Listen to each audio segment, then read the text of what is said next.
मला माहीत होतं माझा बाप नाही आहे आणि मग बापाची जाण माझ्या बहिणीला झाली नाही पाहिजे. मला आई नाही आहे. एखादी वस्तू जर कमी पडली तर बहिणीला असं वाटेन माझी जर माय असती तर तिने हे दिले असतं, माझा जर बाप असता तर हिने दिलं असतं.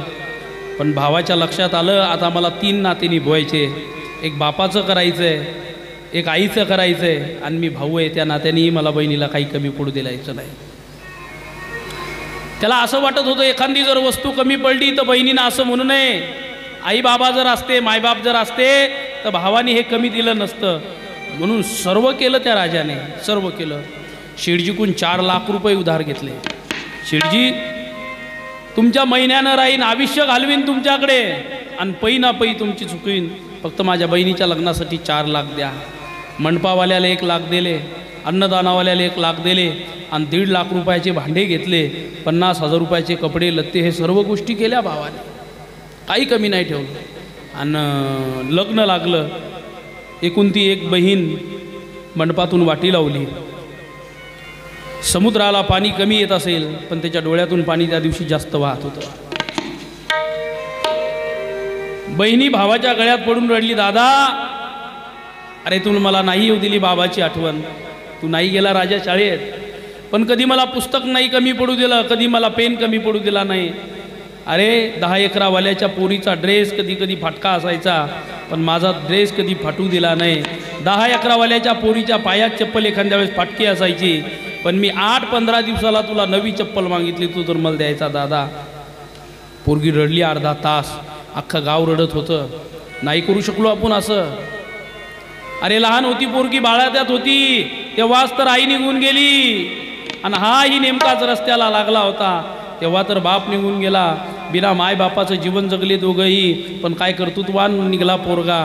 काही लग्न केलं रे, अख्ख्या तालुक्यात चर्चा झाली, जिल्ह्यात चर्चा झाली, मोठमोठी माणसं आलती लग्नाला. आणि मग गाडीत बसून बहिणीची विदाई केली त्याने. पहाडासारखा भाऊ ढसाढसा रडला त्या दिवशी, बरं का, ढसाढसा रडला.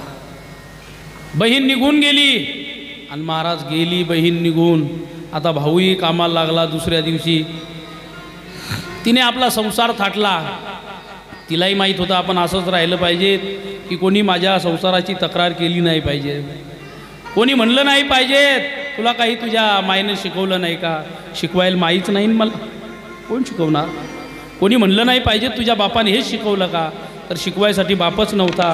जे काही शिकवलं ते भावाने शिकवलं, पण भावाच्याच नात्यात मला माय बघायची आहे, भावाच्याच नावात मला आता माझा बाप बघायचा आहे. म्हणून पोरगी काटेकोरपणे संसार करत गेली. काटेकोर सकाळी 4लाच उठायची पोरगी, सडा सावर्जन करायचं, सर्व कामं करायची, देवाची पूजा करायची, सासू सासऱ्याच्या पाया पडायची. दिवसभर दम नव्हता पोरीच्या पायाला. पण कोणीतरी आलं महाराज भेटायला. माझी एक विनंती आहे तुम्हाला, एखाद्याच्या घरामध्ये जात असताना एखादा गोड संदेश द्या, पण त्याच्या घरातल्या चुका काढण्याचा प्रयत्न कधीच करू नका. त्याच्या सुनेला काय दिलं काय नाही दिलं हे कधीच पाहत बसू नका. तुम्ही तुमचा संसार सुखाचा करा, दुसऱ्याच्या संसारात कधीच माचीची काडी पिटी घेऊन जाऊ नका. बरं, विनंती आहे मला. एक कोणीतरी आली, म्हातारी बसली दुपारची चहा पेत. पोरीनं चहा आणला. बरं आहे बाई? हो. तिने सांगितलं, हो काकू मस्त आहे, तुमच्या सुनबाई चांगल्या आहे, सासरेभाऊ चांगले आहे, समजा चांगलं आहे, गोड संसार आहे माझा.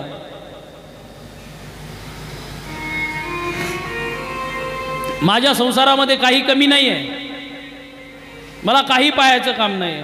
आणि पोरगी चहा पाजून नेमकीच आत गेली.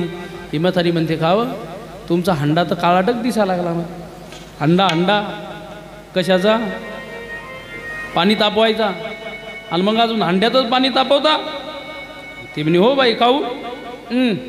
हंडा कशाला पाहिजेत आता? ते बम आला ना, बम, पाणी तापवायचा बम माहिती आहे तुम्हाला? कसा तांब्याचा असतो बघा. हंडा काय तापवायचं काम आहे? अगं बम आला, तुझ्या सुनल बम नाही आला. आता या म्हातारीला थोडा तरी विचार करा पाहिजेत ना. म्हातारी उठली लगेच पोरीकडे गेली. खावं त्या भावानं समज दिलं पण बम नाही दिला, समज दिलं पण बम नाही दिला, समज दिलं पण बम नाही दिला. महाराज ती पोरगी जेवली नाही 2 दिवस. आता तिला भीती याची वाटत होती की माझ्या भावानं आधी 4 लाख आणले आणि बमला अजून 15-20 हजार लागणार आहेत. कोणत्या तोंडाने भावाला फोन करू? पण 4-5 दिवस झाले तरी ते चालू. त्या भावानं समज दिलं पण बम नाही दिला, त्या भावानं समज दिलं पण बम नाही दिला, त्या भावानं समज दिलं पण बम नाही दिला. म्हातारी अशी बोलायची, पोरगी जेवण नाही करायची.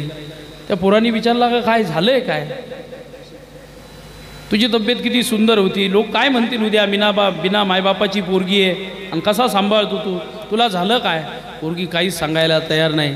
एक दिवस संध्याकाळी पोरगा झोपला आणि रात्रीच्या 1 वाजता बहिणीने फोन केला भावाला, माझी विनंती आहे, दुसऱ्याची पोरगी सांभाळत असताना तिच्यावर अशी वेळ कधीच येऊ देऊ नका जिने तुमच्या माघारी आपल्या मायबापाला फोन करावा. अशी वेळ कधीच येऊ देऊ नका.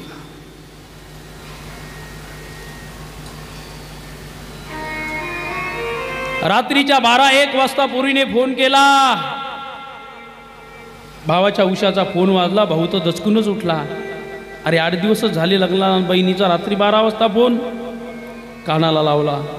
बोल बाई, काय म्हणती? पोरगी 1 मिनिट तर बोललीच नाही. भावाच्या लक्षात आलं काहीतरी झालेलं आहे.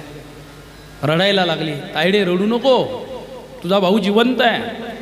बाप नाही म्हणून काय झालं? अगं बापाची जागा मी घेतो, फक्त मला सांग. आई नाही म्हणून काय झालं? तुझा भाऊ पहाडासारखा, हिमालयासारखा तुझ्या पाठीशी उभा आहे, तू चिंता करू नको, मला सांग, रडू नको तू. बहिणीला धीर आला. भिंतीचा आश्रय त्या बहिणीने घेतला आणि सांगितलं, दादा काही कर रे, पण एक बम आणून दे. काय आणून दे? बम आणून. तायडे चिंता कशाला करती? उद्याच्या उद्या तुझ्या घरी बम पोहोचतो, करून देतो. लय बोलते रे सासू मला, सकाळपासून चालू करते, रात्रभर चालूच ठेवते, उशिरा उठली तरी बोलते, लवकर उठली तरी बोलते. काय करू दादा? पातळ भाजी केली तरी बोलते, सुकी भाजी केली तरी बोलते, चपात्या भाजल्या तरी बोलते आणि कच्च्या ठेवल्या तरी बोलते. आता करूच काय?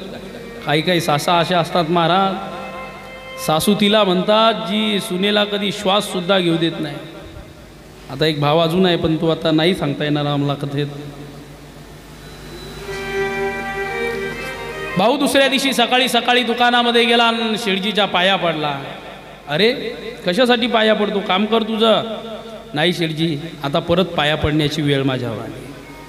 अरे झालंय काय? काय नाही, मी 4 लाख रुपये तुमच्याकडून नेले ना शेडजी, 8 दिवस नाही झाले, आता कसं कोणत्या तोंडानं मागू तुम्हाला पैसे? अरे झालंय काय सांग?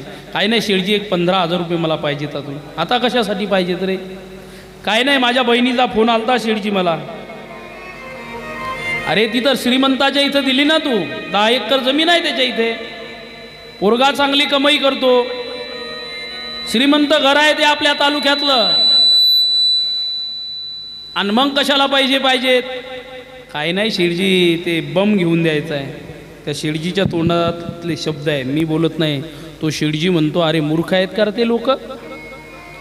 10 एकर जमीन आहे, तालुक्यात नाव आहे, आणि 10-15 हजार रुपयाच्या वस्तूची किंमत जर तुझ्याकडून घेत असतील तर आग लागो त्यांच्या श्रीमंतीला. आणि माझी विनंती आहे तुम्हाला, 10-15 हजार रुपयाच्या वस्तूसाठी बायकोला कधीच म्हणत जाऊ नका, म्हणतो या बापाले आणि म्हणतो या भावाले. अरे मग आग लाग तुझ्या संसाराले. तू पुरुष म्हणून जन्मालाच कशाला आला? तू पुरुष म्हणून जन्माला यायला नव्हतं पाहिजे. जर बायकोच्या पैशावर किंवा सासरेबाच्या पैशावर तुझं जीवन जर तू घडवत असतील तर तुझं जीवन धिक्कार आहे. पण जाऊ दे राजा, असतात काही लोक मूर्ख असे, असतात काही लोक असे बावळट. हे घे 15,000 रुपये. त्या शेडजीने 15,000 रुपये दिले. बाजारात पोरगा गेला, बाजारातून तो 15,000चा बम घेतला. एका रिक्षावाल्याला 500 रुपये दिले. तो बम त्या रिक्षावरती टाकला आणि हो नाही करता करता संध्याकाळचे 7-7:30 वाजले बरं त्या गावात बम आणून घालायला. भाऊ गावामध्ये आला, तो बम आणून घातला. भावानं पाणी नाही पिलं बहिणीच्या इथलं. भावानं बहिणीचं काही खाऊ नये हे बी याच्यातून मी सांगतो. काही काही भाऊ बहिणीचं खातात, अशी लय भाऊ आहेत, बहिणीचं खातात. नाही ताई, तुझ्या इथलं पाणीही नको मला, तू तुझ्या संसारात सुखी राहा, हेच मी ईश्वराला मागतो. भाऊ निघून गेला आणि मग त्या सासूबाईन तो बम पाहिला. आता येईल कुठं झोप लागते, रातभर नुसती बम बम बम करत आहे, बम बम. रातभर अशी नुसती बम बम करत आहे. या अडुंगावरची या अडुंगावर, या अडुंगावरची पुई पुई, या अडुंगावरची या अडुंगावर, या अडुंगावरची या अडुंगावर. रातभर म्हातारी झोप नाही, रात्रभर झोपली नाही म्हातारी. कारण काय पाहिलं होतं म्हातारीनं? बम पाहिला. जी म्हातारी सकाळी 6ला उठायची 4 वाजताच उठली, तो बम घेतला आणि त्या बममध्ये पाणी टाकू लागला. पाणी. बरं पाणी कुठं टाकावं याची तर अक्कल पाहिजेत का नाही? ज्याच्यामध्ये काड्या टाकतात, सरपण टाकतात, त्याच्यात पाणी टाकू लागली म्हातारी. हापशीवर जायची, हापसायची, त्याच्यात पाणी टाकायची. हापशीवर जायची, हंडा भरून आणायची, त्याच्यात पाणी टाकायची. सकाळचे 6 वाजले तरी बम काही भरेनाच. ते पाणी खालून प्रवाहित होतं, वाहून जात होतं, सांडून जात होतं. सकाळी सकाळी माणसं गल्लीने डब्बे घेऊन निघले. ते म्हणले का रे नदीला पूर आलता का काय एवढं पाणी? आणि मग कोणीतरी पाहते तर म्हातारी त्याच्यात पाणी टाकते. आणि मग म्हातारीच्या लक्षात आलं पाणी टाकते तर खालून येते. आणि मग म्हातारी रात्री बम बम करू लागली. तिने मंत्र बदलला. देऊन दिला पण फुटकाच दिला, देऊन दिला पण फुटकाच दिला, देऊन दिला पण फुटकाच दिला, देऊन दिला पण फुटकाच दिला. आता सूनबाई उठली, डोळे चोळत चोळत बाहेर आली. खिडकीतून तिने पाहिलं. हिनं खिडकीतून पाहिलं, हिनं तिच्याकडे पाहिलं आणि ती म्हणते कावं देऊन दिला पण फुटकाच दिला. आणि मग पोरगी म्हणे आत्या तुम्ही पाणी कुठं टाकता, मला दाखवा तरी. म्हातारी पुन्हा हांडा घेतला आणि त्याची सरपण टाकला. म्हातारी म्हणे आत्या अहो बम वापरायची अक्कल नाही तर बम बम करून बोंबल दाखवून ऐका. कशासाठी आणि कोणासाठी आम्ही कोणाला काय मागतो याचा विचार केला पाहिजे. राजा जनकाने काही न मागता एवढं दिलं. आजही अवध नगरीमध्ये महाराज म्हणतात एक स्वर्ण पर्वत नावाचा पर्वत आहे, मणी पर्वत ज्याला आपण म्हणतोय. त्या पर्वतावरती एवढं सोनं आहे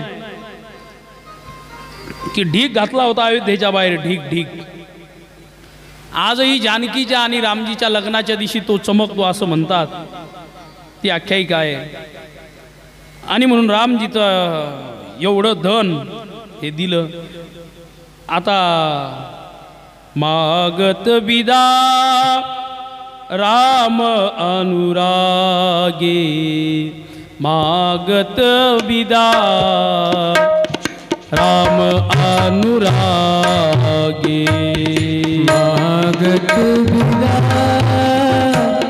राम अनुरागे, मागत विदा राम अनुरागे.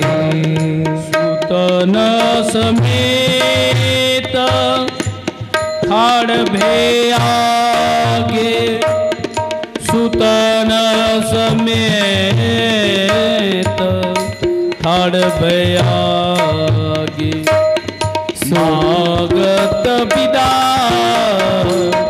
राम अनुरागे, मागत विदा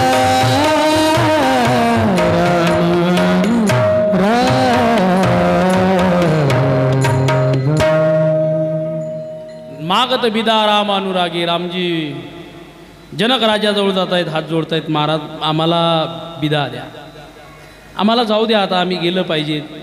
राजा जनक म्हणतायत नाथ सकल संपदा तुम्हारी, मै सेवक समेत सुतचारी. हे प्रभू ही संपदा तुमची आहे सर्व. रामजी म्हणतात काही नको, यापेक्षा तुम्ही आम्हाला कोणती संपत्ती द्यायला पाहिजे? ही जानकी तुम्ही आम्हाला दिली ना, हीच मोठी संपदा आहे. ही शीतकीर्ती तुम्ही आम्हाला दिली ना, हीच मोठी संपदा आहे. ही उर्मिला दिली ना, हीच मोठी संपदा आहे. ही मांडवी दिली ना, हीच मोठी संपदा आहे. ऐका, म्हणून कोणालाही काहीच नका मागू. तो बाप त्याचा काळजाचा तुकडा तुम्हाला देत असतो. ती आई जिने 9 महिने 9 दिवस आपल्या गर्भामध्ये ज्या मुलीला वाढवलं, तिचं संगोपन केलं, तिला बाप वाढवतो. आणि मला सांगा, अरे एखादं पशुपक्षी जरी तुम्ही गोठ्यात आणून बांधला तरी त्याबद्दल जीव तुटतो देत असताना, तुटतो की नाही? एखादी शेळी पाळतात माणसं, शेळी, आणि ती शेळी 1-2-4 वर्ष जर त्या बाईच्या मागं पुढे फिरत असेल, ती शेळी देत असताना तिचं मन भरून येते का नाही? येते मन. एखादी गाय जर आपल्या गोठ्यात असेल आणि ती गाय जर कोणी धरून चालवली असेल तरी आपलं मन भरून येते का नाही? येते. एखादा बैल आपल्या गोठ्यात असेल तरी मन भरून असते. त्याला आपण जन्म दिलेला नाही, पण आता संवाद घडला. मग विचार करा काय होत असेल त्या मायबापाचं.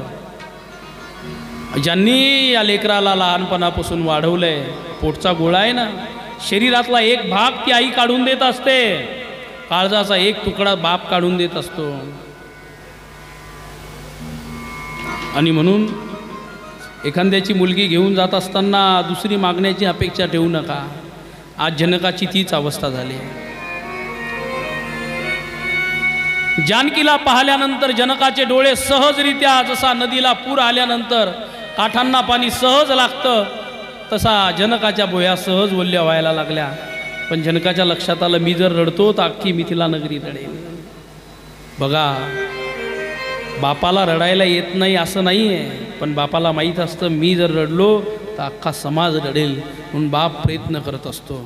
अरे आई तरी फक्त 9 महिने 9 दिवस पोटात ठेवते तुम्हाला, पण आयुष्यभर डोक्यात ठेवणारा बाप आहे.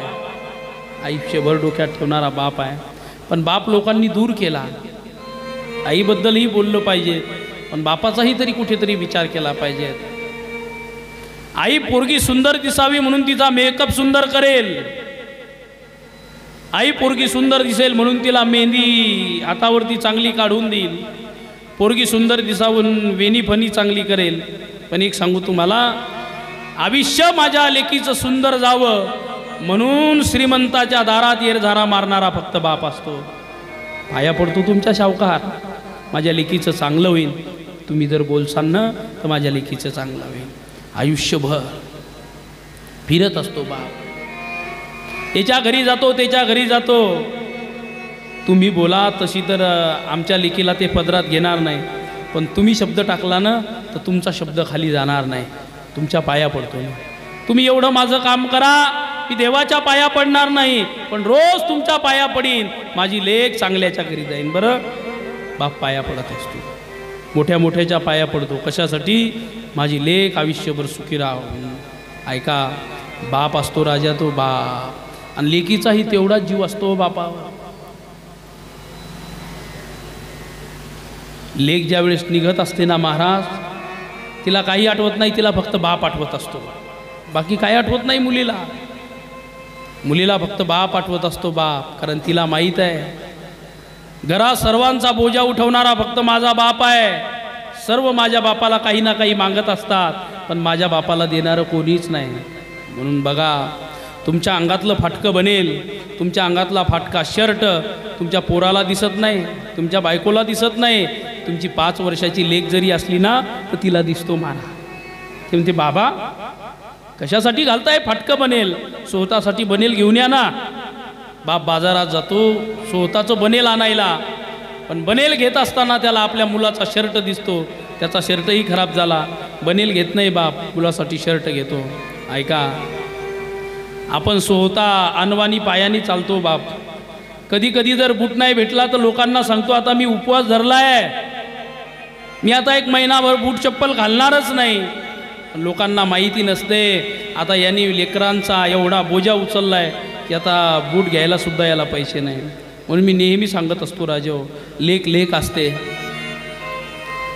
तुम्ही जेवले का नाही जेवले घराला काही घेणं देणं नसतं, पण घरात लेक असेल ना तर ती ध्यानातच ठेवते. म्हणून बघा, एक मुलगा असू द्या, एक मुलगी असू द्या, मुलगाही शाळेत जातो, मुलगीही शाळेत जाते. संध्याकाळचे 5 वाजले की मुलगा दप्तर दारातूनच फेकतो आणि लगेच बॅट टंप आणि तो बॉल उचलतो, मित्रांना शिट्टी मारून आवाज देतो. गावाच्या बाहेर जे पटांगण आहे त्या पटांगणामध्ये क्रिकेट खेळत असतो. पण मुलगी घरात येत असताना हळूवार येते बरं का, हळूवार येते. ती चप्पल व्यवस्थित काढते कोपऱ्यामध्ये, अंगातले कपडे व्यवस्थित काढते, कपडे बदलते, बैठक रूम मध्ये जाते, बाप दिसत नाही. बेडरूम मध्ये जाते, बाप दिसत नाही. किचन मध्ये जाते, बाप दिसत नाही. माळीवर जाऊन पाहते, बाप दिसत नाही. आणि मग हिम्मत करून आईला विचारते, मा बाबा कुठे? आणि मग आईच्या बोलण्यातला स्वर तिच्या लक्षात येतो. मला नाही माहीत तुझा बाप कुठं गेला, गेला असन कुठं, मला नाही माहिती. मग पोरीच्या नक्की लक्षात येते आईचं आणि बाबाचं काहीतरी भांडण झालं. 6 वाजतात आणि सूर्य जसा जसा अस्ताला जायला लागतो ना तसं तसं पोरीचं मन घाबरायला लागतं. पोरगी बस स्टँडवर येते, पानटपरीवाल्याला विचारते, काका माझे बाबा आले होते का? हो तुझे बाबा आले होते, दुपारी आले होते, खूप रागात होता तुझा बापात. काय झालं का तुझ्या घरी? तुझ्या काकाचे आणि तुझे भांडणं, बाबाचे भांडणं झाले का? काय झालं तुमच्या घरामध्ये एवढं? खूप रागात होता तुझा बाप, तुझ्या बापाने माचीच घेतली फक्त माझ्याकडनं आणि तुझा बाप इथून निघून गेला. पोरीच्या मनात अनेक विचार येतात, अनेक कल्पना उभ्या राहतात. पोरगी काकाच्या घराकडे जाते धावत, काका काकू. बाहेर येतात काका काकू. काय झालं ग छकुले?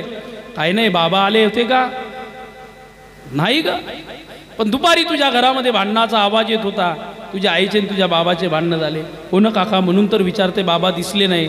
पोरीच्या लक्षात येते माझ्या बापाने काय केलं असेल, म्हणून पोरगी धावत शेताकडे जाते. शेतामध्ये जे लिंबाचं झाड आहे त्या लिंबाच्या झाडाकडे पाहते, बाप दिसत नाही. पोरगी धावत विहिरीकडे जाते, बाप दिसत नाही.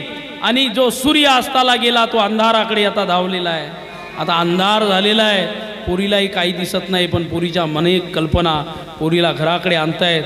बाप नाही म्हणून पोरगी रडायला लागते. आणि मग परत वरी जाऊन पाहते तर वरच्या खोलीचा दरवाजा बंद आहे. आणि मग पोरीच्या लक्षात येते माझा बाप याच खोलीत असला पाहिजेत. पोरगी थाप मारते, बाबा.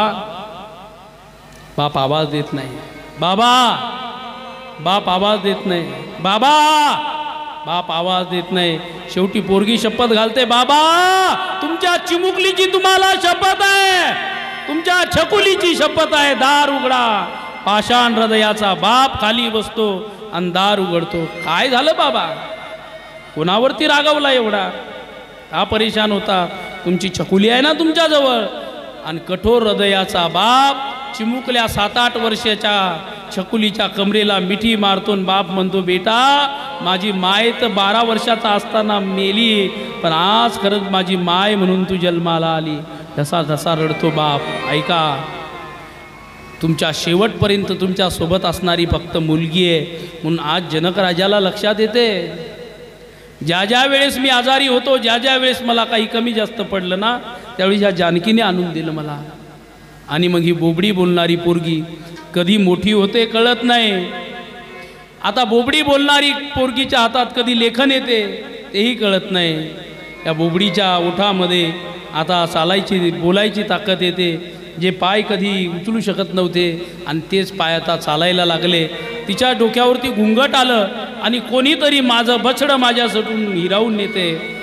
जशी एखाद्या हरणीपासून एखादा बछडा हरवावा तशी आज जानकी चालली आहे. जनक राजा खूप रडतायत, खूप रडतायत. जनक राजाला लोक म्हणतात, महाराज तुमचं नाव विदेह आहे ना, तुम्हाला लोक विदेह म्हणतात, विदेह, आणि तुम्ही रडता. एक सांगू तुम्हाला, जो देहावर नाही तो लेकीसाठी रडतो. आम्ही तर माणसं आहे, आम्हाला तर जागृती आहे. आणि म्हणून मी नेहमी सांगत असतो, एखादी गोष्ट पोराला देत असताना कमी दिली तरी चालेल, कारण त्याच्यासाठी तुम्ही 5 एकर जमीन ठेवलेली आहे. एखादी गोष्ट पोराला देत असताना कमी जास्त दिली तरी चालेल, कारण त्याच्यासाठी तुम्ही एक 15-20 लाखाचं घर बांधून ठेवलेलं आहे. पण पोरीला देत असताना काहीच कमी देऊ नका. कपड्याच्या दुकानात गेला तर पोरासाठी 1500चा ड्रेस घेतला तर पोरीसाठी 3000चा घ्या, कारण ती पुन्हा पुन्हा तुम्हाला काही मागत नाही. आणि म्हणून जनक राजाने भरपूर दिलं महाराज. आणि मग सर्वांनी आशीर्वाद घेतले. आपणही आशीर्वाद घ्यायचा आहे. वामदेव गुरु वशिष्ठ ही ज्ञानी, बहुविधी गांधी सूत तेही बखानी. जाहता राम ब्याहा सब गावा, सुजस पुनीत लोक तीन छावा. जिकडे तिकडे रामजीच्या लग्नाची चर्चा होती. लोक म्हणायचे किती मोठं लग्न केलं हो जनकाने, काहीच कमी पडू दिलं नाही पोरीच्या लग्नात. वा, धन्य आहे जनक, काय लग्न केलं जनकाने. 4 रथामध्ये 4 सुना राजा दशरथांनी बसवल्या. आणि मग 4ही सुनांना घेऊन राजा दशरथ अवध नगरीकडे निघाले. महाराज म्हणतात, या ठिकाणी बालकांडाची समाप्ती होते आणि अयोध्याकांडाला सुरुवात होते. ऐका, आपलं जीवन सुद्धा असंच आहे ना. बालकांड म्हणजे बालजीवन आहे, अयोध्याकांड म्हणजे तारुण्य आहे आणि उत्तरकांड म्हणजे म्हातारपण आहे. असं जीवन जगलं पाहिजेत आपण. बालकांडामध्ये भगवान जसे राहिले तसेच आपण राहिलं पाहिजे. अयोध्याकांडामध्ये भगवान जसे राहिले तसंच आपण राहिलं पाहिजे. आणि उत्तरकांडातलं जीवन आहे ते प्रत्येकाने तसंच जगलं पाहिजेत ना. पण माणसं तसं जगत नाहीत महाराज. माणसांना वाटतंय प्रत्येक वेळेस माझं तारुण्यच राहीन, म्हणून तारुण्याच्या मिशी न मानी कोणाशी सदा मुसमुसी हत्ती जैसा. लाथा मारत चालतात लोक. लाथा लोक म्हणतात अरे थांब, एक सांगू तुम्हाला, लोक किती अहंकारी असले एखाद्या विलायचीच्या झाडासारखे तरी कुठंतरी कमजोरपणा असतो. आपली वेळ आपण साधली पाहिजे, त्याला बुडातून उपटून फेकून दिलं पाहिजे. म्हणून एखाद्या श्रीमंताच्या नांदी लागा, एखाद्या सत्ताधाऱ्याच्या नांदी लागा, पण एखाद्या बुद्धिमान माणसाच्या नांदी कधीच लागू नका. बुद्धिमान माणसाच्या नांदी लागायचं. एखाद्या सत्ताधाऱ्याला तुम्ही भिडू शकताल, संविधानाचे विचार तुमच्या डोळ्यासमोर ठेवून त्याच्यासोबत तुम्ही भांडण करू शकता. एखाद्या श्रीमंतासोबत भांडणं करू शकाल, पण एखादा जर बुद्धिवान असेल ना तर तो तुम्हाला लगेच काही बोलणार नाही. पण वेळ आल्यानंतर बरोबर तुमचा काटा काढल्याशिवाय राहणार नाही. म्हणून हुशार बाई, हुशार हुशार म्हणतो मी, हुशार बुद्धिवान बाई विलायचीच्या झाडाला हात लावत नाही. विलायचीचं झाड माहिती ना तुम्हाला, शेतामध्ये असते बघा ते, असे मस्त त्याला द्राक्षाचे असे घडच्या घडं लागतात. विलायचीच्या झाडाला द्राक्ष लागतात का? होच म्हणतात बाया, कशाले म्हणतात बाबा, धन्य. विलायचीचं झाड असते त्याला असे काटे लागतात, काटे पिवळे, काही थोडेफार लाल बुंद असे फुलं येतात त्याला. विलायचीचे झाडं असतात. हुशारबाई असेल तर त्याला हात लावत नाही. मग काय करते, त्याच्या मानगुटीवर पाय देते, अशी खुरप्यानं तोंड दाबते त्याचं. बऱ्याचशा बाया खुरप्यानं तोंड दाबतात. बोलू नका ना, तुम्हाला सवय बोलायची. मुक्के राहा. ते म्हणते अहो तू मुकी, मी मलाच म्हणा, तिचं नाही दिसत तुम्हाला. आता तुम्हाला लक्षात आलं मला काय. अहो मुकी काही करा मारा, या जगात स्त्रीला मुक करणारा अजून जन्माला आला ते कोणाची असो, मग महाराजाची असो का शेतकऱ्याची असो का कोणाची, बायको मुकी राहत नाही. नाही सागरची बरं झालं तुम्ही आलीत ते असो. बरं कठीण आहे मला. आणि म्हणून तारुण्य कसं जगलं पाहिजे अयोध्याकांड शिकवतो. म्हातारपण कसं जगलं पाहिजे उत्तरकांड शिकवतो.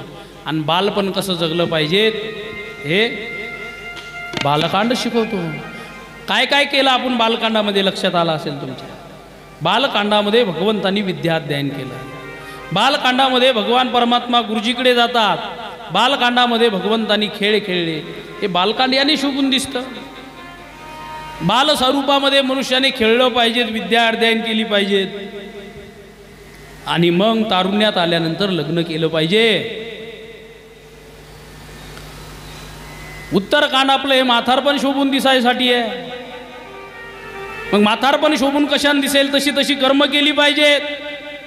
आता जे म्हातारे मंदिरामध्ये जाऊन ते हे खेळतात, काय खेळतात, पत्ते पत्ते, आणि त्यातली राणी काढून त्या मारुती बॉल दाखवतात. हे बघ ही राणी आहे, राणी. ते म्हणते राजा हो कशाला माझं मन भटकवता, मी ब्रह्मचारी माणूस आहे. मारुती बॉलला राणी दाखवतो. म्हातारपण पत्ते खेळण्याने शोभणार नाहीये. मग म्हातारपण कशाने शोभेल. ऐका, अरे म्हातारपण बिड्या ओढल्याने शोभून दिसत नाही. म्हातारपण तांबाखू खाल्ल्याने शोभून दिसत नाही. म्हातारपण ओट्यावर बसून एकूण एकीच्या चुगल्या केल्याने शोभून दिसत नाही. म्हातारपण शोभून दिसते तर नामसंकीर्तनाने. पण म्हातारपणात मस्त ग्रुपने बसलं पाहिजेत म्हाताऱ्या माणसांनी, 10-20 म्हाताऱ्यांनी एकत्र आलं पाहिजेत आणि संध्याकाळचा हरिपाठ म्हणला पाहिजे. 10-20 म्हाताऱ्या एकत्र येऊन त्यांनी हरिपाठ म्हणला पाहिजे.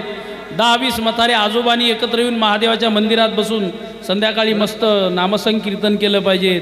एकाने पुढं म्हणलं पाहिजेत, बाकीच्यांनी मागं म्हटलं पाहिजे. पण अशाने म्हातारपण शोभून दिसते का दुसऱ्याचं धुणं धुतल्याने? धुणं कळते ना तुम्हाला. आता कोरोनाच्या काळामध्ये पैशाची अडचण आली आणि मग बायकोनी महाराज आता कसं? मी म्हणलं जसं होईन तसं. तू माझ्या डोक्याला शिन देऊ नको, माझा सकाळचा पाठ मला करू देत जाय आणि तू तुझी आपलं काय दिनचर्या आहे ते. पैसे लागतात यान थोडी होत असते. मी म्हणलं पैशाचं ते उपरवाला देखले जाको राखे साईया, त्याला देव रक्षण करतो, तू ताण नको घेऊ. बायकोनी तसं नाही, बाया माणसं हुशार असतात. बाया माणसं एवढी हुशार असतात महाराज. बायकोनी कोरोनात माझे कार्यक्रम बंद झाले, बायकोनी एक दिवस खुरपा हातात घेतलं आणि लगेच निंदायला गेली.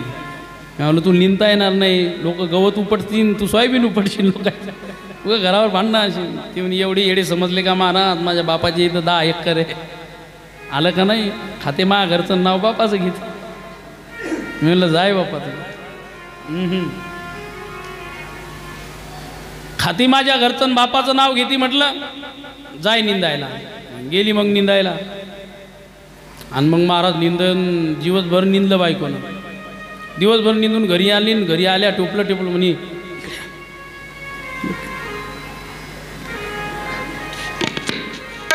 बसलो मी म्हणलं काहीतरी हिला अनुभव आला, एखादा दृष्टांत काहीतरी आपल्याला सांगणार आहे जो कीर्तनामध्ये. काय म्हणे बाया दिवसभर धुत बसल्या. मी म्हणलं धुणं धुत बसल्या, निंदलं कधी? येणी महाराज तुम्ही येडे. मी म्हणलं महाराजच नाही अख्खा जगच येडे आहे तुमच्या बाई. महाराज येडे, धुणं तुम्हाला कळत नाही? मी म्हणलं धुणं बाया घरी धुत असतात. ते म्हणे नाही महाराज तुम्हाला काहीच कळत नाही, जा तुम्ही. ऐका, अरे शेतामध्ये गेल्यानंतर सुद्धा रामनाम जपल्या जाते. महाराज म्हणतात की कामामध्ये काम सुद्धा रामराम म्हटल्या जाते. कामामध्ये काम, कामामध्ये काम, कामामध्ये काम, कामामध्ये काम, कामामध्ये काम, कामामध्ये काम, कामामध्ये काम, कामामध्ये काम. काही म्हणा राम राम, काही म्हणा राम राम, काही म्हणा म्हणा राम राम, कामामध्ये काम, कामामध्ये काम, कामामध्ये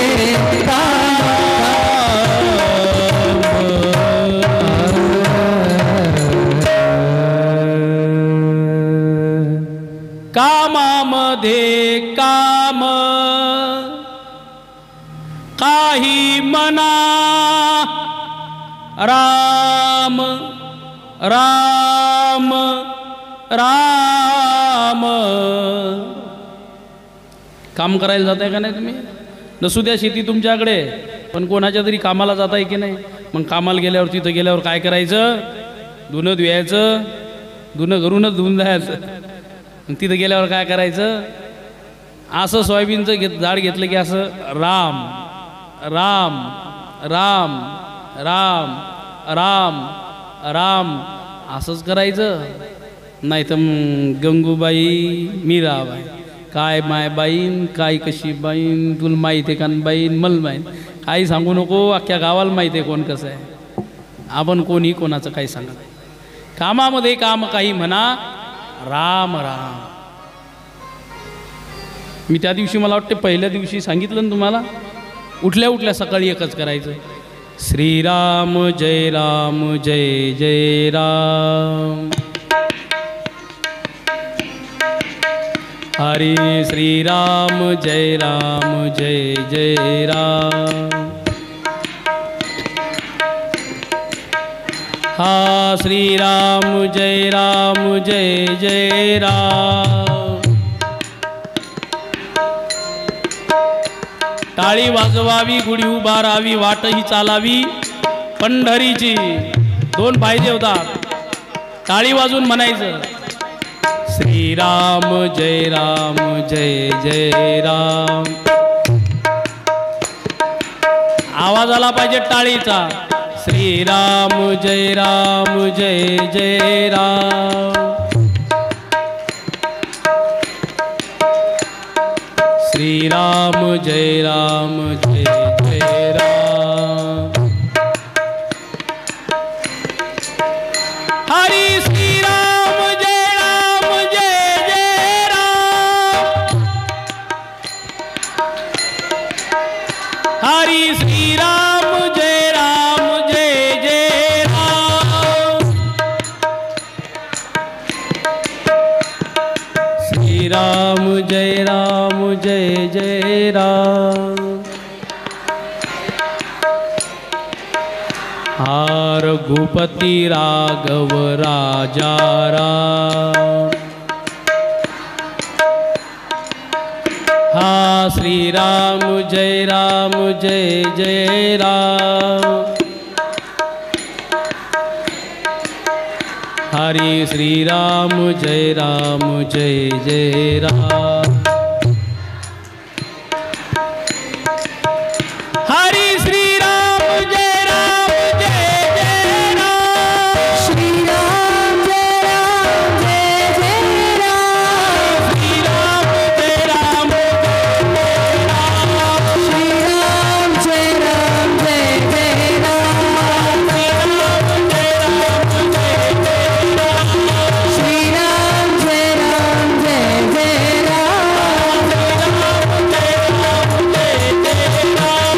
श्रीराम जय राम जय जय राम. श्रीराम जय राम जय जय राम. श्रीराम जय राम जय जय राम. वा वा वा, छान छान छान छान, सुंदर. तुम्ही टाळी तुमच्यासाठी वाजवा, माझ्यासाठी नका वाजवा. सुंदर सुंदर. सकाळी झाडू घेतला की सुरू करायचं, नादातून या नाद निर्मितो. मी पुढे म्हणतो, तुम्ही पाठीमागं श्रीराम जय राम म्हणायचं. नादातून या नाद निर्मितो. स्वरात हां एवढंच म्हणायचं, श्रीराम जय राम जय जय राम असं म्हणायचं. हां, नादातून या नाद निर्मितो. परब्रह्मात आहे राम. श्रीराम जय राम जय जय राम. आमचे ठाई आहे राम. श्रीराम जय राम जय जय राम. तुमचे ठाई आहे राम. श्रीराम जय राम जय हे जय कधी राम. म्हणायचं, कधी म्हणायचं? सकाळी हातात झाडू घेतल्या घेतल्या. तुम्ही झाडता का नाही? त्यावेळेस म्हणायचं, नादातून या नाद निर्मितो. श्रीराम जय राम जय जय राम. परब्रह्मात आहे राम. श्रीराम जय राम जय जय राम. माझा कचरा तुझ्या दारात. श्रीराम जय राम जय जय राम. दुसऱ्याच्या दारात कचरा गेल्यावर श्रीराम जय राम येईन का? हां, मग तर ते तिचा डोक्यावरचा पदर, आता पदरच नाही डोक्यावर, पहिलाच कमरे. आणि मग महाराज श्रीराम जयराम चालू होत नाही. तू अशीन, तू तशी. ती म्हणते लय बोलू नको, तू कशी मला माहीत आहे.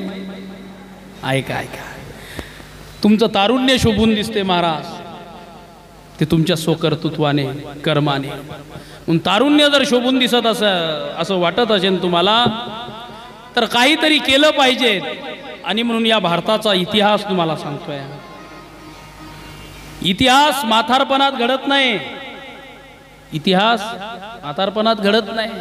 ज्यांचं ज्यांचं नाव इतिहासामध्ये कोरायला भाग पाडलंय त्यांनी तारुण्य आपलं पणाला लावलंय. म्हणून झाशीची राणी बघा, आपल्या तारुण्यामध्ये आपलं बाळ पाठीवर घेऊन युद्ध केलं म्हणून तर नाव कोरल्या गेलं ना.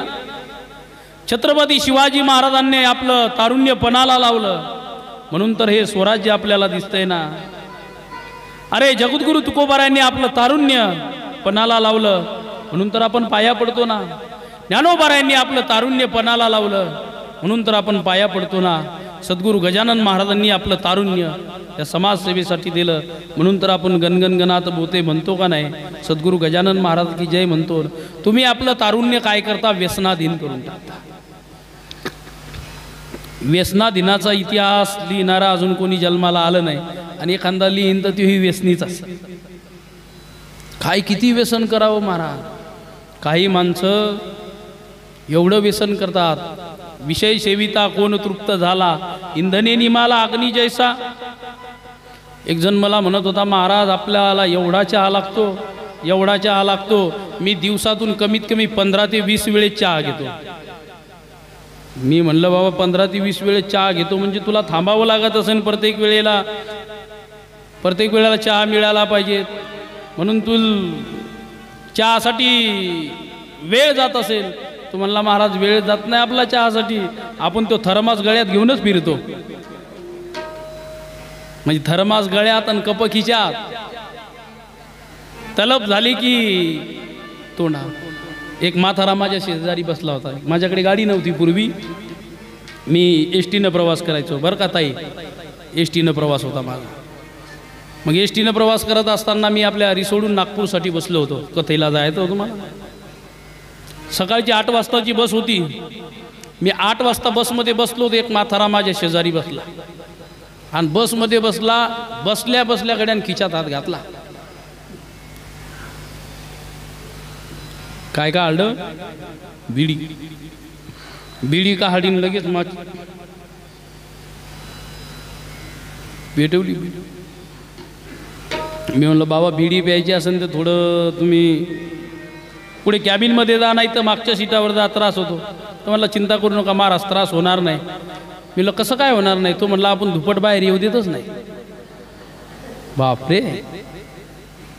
बरं ती एक बिडी संपली का नाही संपली, बाबाने पुन्हा लगेच 1 मिनिटात दुसरी बिडी पेटवली.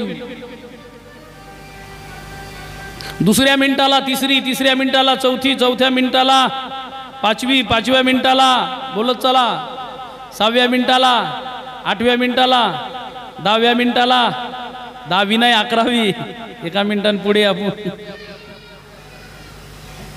ती बाबाने बिडी पेटवली. नेमकंच वाशिम आलंय. मी म्हणलं बाबा वाशिम पर्यंत तुम्ही 11 बिड्या ओढल्या 10 मिनिटात, किती बिडी ओढता. तो म्हणला महाराज आपण बिडी संपूच देत नाही. मी म्हणलं त्या बिड्या यायचं जाऊ द्या, पण काड्या किती लागतील तुम्हाला. तो म्हणला महाराज मला काडी लागतच नाही. मग तो म्हणला बिडील बिडीच पेटवतो आपण. अरे रे, तारुण्य व्यसनाने शोभून दिसत नाही तर तारुण्य हे पराक्रमाने शोभून दिसतं. पराक्रम काहीतरी जीवनामध्ये घडला पाहिजे. अरे या देशासाठी ज्यांनी आपलं बलिदान दिलं ते तरुण होते.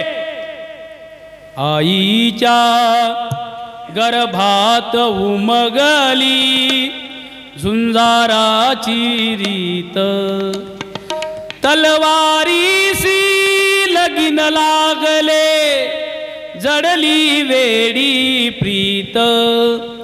शुरामी सरदार आम्हाला काय कुणाची भीती.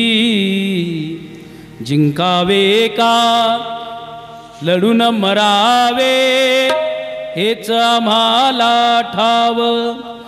लढून मरावे मरून जगावे हेच आम्हाला ठाव.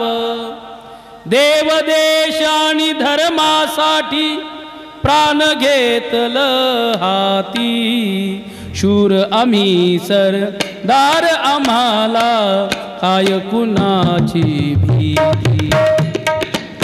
शूर आम्ही सरदार आम्हाला काय कुणाची भीती.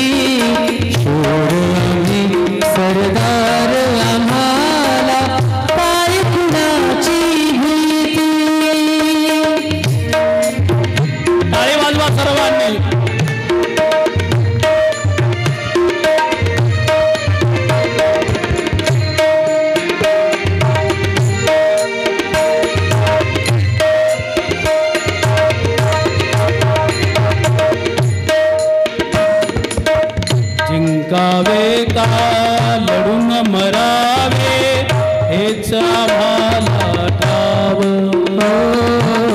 हेच आम्हाला ठाव हेच आम्हाला ठाव लढून मरावे कटून जगावे हेच आम्हाला ठाव हो हेच आम्हाला ठाव हो हेच आम्हाला ठाव देव देश आणि धर्मासाठी प्राण घेतल हाती हो प्राण घेतल हाती प्राण घेतल हाती शूर आम्ही सरदार आम्हाला काय कुणाची शूर आम्ही सरदार आम्हाला काय कुणाची भीती काय कुणाची भीती काय कुणाची भीती तारुण्य हे पराक्रमाने शोभून दिसत असतं राजा.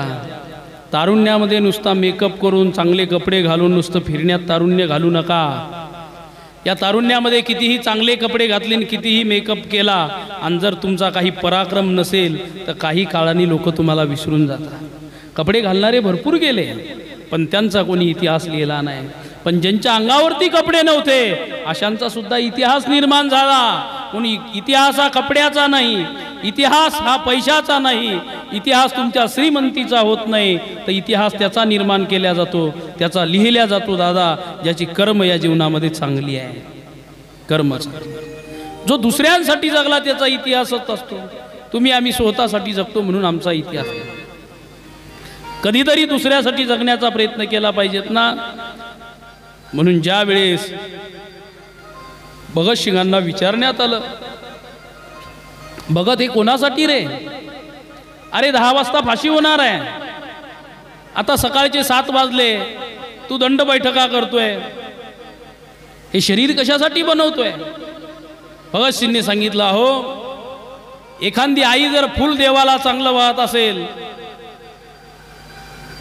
तर ही भारत माता माझी आई आहे आणि मग तिच्या चरणावरती समर्पित व्हायचं असेल तर असं कुचकं खराब रोगी व्हायचं नाही आणि म्हणून मला तिच्या चरणाशी समर्पित व्हायचं आणि म्हणून मी दंड बैठका काढतो.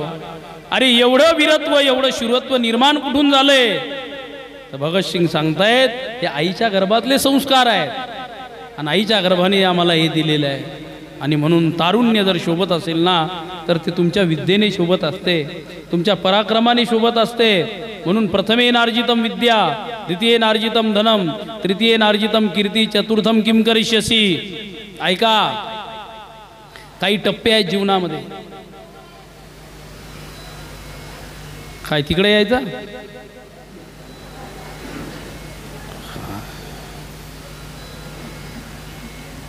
काय चाललं काय नाही चाललं भ्रमित आहेत लोक.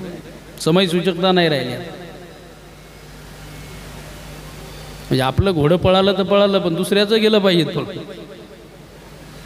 आणि म्हणून तारुण्य शोभून दिसायचं असेल तर ते तुमच्या विचाराने. तुम्ही कपडे कोणते घालता याला महत्त्व नाहीये. तुमच्या अंगावरती पांढरे कपडे असू द्या, नाही तर काळे कपडे असू द्या, नाही तर निळे कपडे असू द्या, पण तुमचे विचार कोणते आहेत खूप महत्त्वाचा आहे. विचार. म्हणून ज्या वेळेस विवेकानंद परप्रांतामध्ये जात आहेत, बाहेरच्या देशामध्ये जात आहेत, तर विवेकानंदापेक्षाही सूटबूट घातलेले माणसं होते तिथे. विवेकानंदापेक्षाही श्रीमंतीची माणसं तिथं होते ना, होते. पण विवेकानंदांचे विचार किती गोड होते. माझ्या बंधू आणि भगिनींनो, हे शब्द ज्यावेळेस विवेकानंदांच्या मुखातून बाहेर पडले लक्षात आला हा सदाचारी आहे आणि याचा इतिहास घडला पाहिजे. अख्ख्या समाजाने टाळ्या वाजवल्या.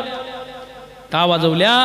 तर दुसऱ्याला बहीण मानतो आणि स्त्रीला बहीण मानतो आणि पुरुषाला भाऊ मानतो. हे विचार आज खूप लोपलेले आहेत. मी तर सहज एखादी गोष्ट तुम्हाला सांगून जाईल. एखादा पुरुष जर तुमच्या घरी येत असेल आणि तुम्हाला ताई म्हणून आवाज देत असेल ना, असं समजायचं याचं मन साप आहे, याचं मन साप आहे. आणि एखादा येऊन वहिनी वहिनी करत असेल तर समजायची ही जात बदमाश आहे. ध्यानात ठेवा, ही जात बदमाश आहे. माणसाच्या बोलण्यातून कळते हो माणूस कोणत्या विचाराचा आहे. ज्ञानोबाराय म्हणतात, माणूस जाणी जे बोले, झाड जाणी जे फुले, आणि भोगी जाणी जे केले पूर्वजन्मीचे. बोलण्याहून कळतं हा माणूस कसा आहे. झाड कशाहून कळतं? फुलावून. फुल कशाचं आहे? फुलावून लक्षात येते. हे झाड गुलाबाचं आहे, हे झाड चमेलीचं आहे. हे झाड कशाचं आहे, कशाहून येते? फुलावून लक्षात येते. म्हणून ध्यानात ठेवा, फुलं जर जन्माला घालायची चांगली घाला. लोक तुमची किंमत फुलावून करत असतात. मला काय बोलायचं तुमच्या लक्षात आहे. जननी जने तो भक्त जने, दाता जने या अशूर, नाही तो जननी बांज भली, काय को जन्मे कपूर. पोरग जर वाईट असलं तर पोराला लोक काही म्हणत नाही, ते म्हणतात बरोबर हे त्याचं आहे ना, मग ते बरोबर आहे. पोरगी जर वाईट निघली तर मग लोक म्हणतात हां तिची आहे का, बरोबर आहे. पोरगी जर सदाचारी निघली तर लोक म्हणतात हा नाही नाही नाही ती बाई, अरे रे माय सदाचारी आहे. माय हुशार होती त्या पोरीची. तिची माय दिवसभर शेतात काम करायची, पण संध्याकाळी तिचा अभ्यास घ्यायची, टी व्ही बघत बसायची नाही तिची माय. पोरीला कधी बाहेर फिरू दिलं नाही तिने. पोरीवर सतत ध्यान ठेवलं तिने, लक्ष ठेवलं पोरीवर तिने. आणि म्हणून माझी विनंती आहे, फुलं जोपासा, फुलं जोपासा. ही फुलं आहेत, एकदा जर ती फुलं खराब झाली की पुन्हा ती फुलं तुमच्या कामा पडत नाही. त्यातला सुगंधही निघून जातो, त्याचं ते चैतन्यही निघून जातं. म्हणून तो माळी जसा फुलांना सांभाळतो की नाही, लक्ष ठेवतो. फुलावर कोणी घावा करू नये म्हणून तो तार कुंपावून करत असतो. फुलाला काही किड्यांनी खाऊ नये म्हणून तो सतत स्प्रे करत असतो. तो विचाराचा स्प्रे असला पाहिजे. म्हणून मी नेहमी सांगत असतो, एक ध्यानात ठेवा, हे एक भजन तुमच्यासाठी आज गाणार आहे. खरं तर आत्ता माझ्या लगेच लक्षात आलं ते गायलं पाहिजेत आपण. एखाद्या वेळेस जीवनामध्ये काय गोष्टी केल्या पाहिजेत, काही नाही गोष्टी केल्या पाहिजेत, त्यासाठी हे भजन आहे. हा सदाचार आहे, तारुण्याचं बोलतोय ना मी. म्हणून हे भजन ध्यानात ठेवा, घरी घेऊन जा, हे भजन गुणगुणत जा. आजच्या कथेला हे भजन खूप पोषक माझ्या लक्षात आलंय, गुणगुणत गेलं पाहिजे. जिस भजन में राम का नाम नहीं, उस भजन को गाना चाहिए. जिस भजन में राम का नाम नहीं, उस भजन को गाना चाहिए. जिस भजन में राम का नाम नहीं, उस भजन को गाना चाहिए. ओ जिस भजन में राम का नाम नहीं, उस भजन को गाना चाहिए. या भजनातला भाव खूप गोड आहे, ऐका, भाव अतिशय गोड आहे. बेटी कितनी भी प्यारी हो, उसे घर घर घूमना ना चाहिए. बेटी कितनी भी प्यारी हो, उसे घर घर घूमना ना चाहिए. ऐका किती गोड भाव आहे. बेटी कितनी भी प्यारी हो, उसे घर घर घूमना ना चाहिए. एकुलती एक असू द्या, ज्याला पोरगी आहे त्याच्यासाठी सांगतोय हा. बेटी कितनी भी प्यारी हो, उसे घर घर घूमना ना चाहिए. पोरगीने सकाळी 11 वाजेपर्यंत घरीच अभ्यास केला पाहिजे, ती तिच्या रूममध्येच पाहिजे. संध्याकाळी 5:30ला पोरगी घरीच आली पाहिजे. आणि पोरगी जर 9 वाजेपर्यंत घरी येत नसेल तर तिच्या आईचं कर्तव्य आहे, बापाचं कर्तव्य तिला विचारलं पाहिजे, कुठे होती. ती सांगेल तुम्हाला, मी काकूच्या इथे होते. काकूला विचारलं पाहिजे, ती होती का तुमच्या इथे. काकू जर नाही म्हणत असेल तिच्या थोबाडीच मारली पाहिजे. आणि म्हणून बेटी कितनी भी प्यारी हो, उसे घर घर घुमना ना चाहिए. आता पोरावाल्यांनी ऐका, बेटा कितना भी प्यारा हो, उसे सिर पे बिठाना ना चाहिए. बेटा भी कितना प्यारा हो, उसे ना चाहिए। बेटा कितना भी प्यारा हो उसे सिर पे बिठाना ना चाहिए। बेटा कितना भी प्यारा हो उसे सिर पे बिठाना ना चाहिए। जिस भजन में जिस भजन में जिस भजन में राम का नाम नहीं उस भजन को गाना। ओ जिस भजन में राम का नाम नहीं उस भजन को गाना ना चाहिए। जिस भजन में राम का नाम नहीं उस भजन को गाना ना चाहिए। हरि बोल।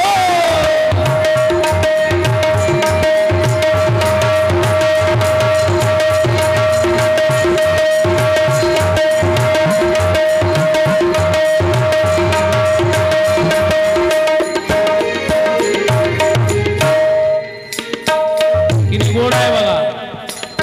बेटी कितनी भी प्यारी हो उसे सिर पे बिठाना ना चाहिए। सिर पे बिठाना सिर पे बिठाना सिर पे बिठाना ना चाहिए. बेटा कितना भी प्यारा हो उसे सिर पे बिठाना और बेटी कितनी भी प्यारी हो उसे घर घर घुमना. दोन गोष्टी ध्यानात ठेवा. कितनी भी प्यारी बेटी हो उसे घर घर घुमना. हां ध्यानात. तुम्हाला नाही म्हणा वाटत नाही काय करावं महाराज एकुलती एक नाही म्हणावं तर पळून जाईल. काय करावं महाराज एकुलता एक पोरगा आहे ना नाही म्हणावं तर फाशी घेईन. तुमचं हे नाही म्हणणं तुम्हाला जड जातं आणि एक दिवस तुम्हाला तेच नाही म्हणणं भागतं. म्हणून बालपणापासून संस्कार अतिशय गरजेचे आहे. बेटी कितनी भी प्यारी हो उसे घर घर घुमना ना चाहिए. बेटा कितना भी प्यारा हो उसे सिर पे बिठाना. आणि एक भाव अजून बोलून चालतो चला. बीबी कितनी भी प्यारी हो उसे भेद बताना. बीबी कितनी बीबी बीबी बीबी म्हणजे बायको. दुसरं बी बीबी नाही नाही तुम्ही म्हणसा दुसरं बी बीबी. बीबी कितनी भी प्यारी हो बीबी बीबी माने दुल्हन. बीबी म्हणजे बायको. बीबी कितनी भी प्यारी हो उसे भेद बताना ना चाहिए. एक भाव अजून घेऊन जा. भाई कितना भी बैरी हो उसे भेद छुपाना ना चाहिए.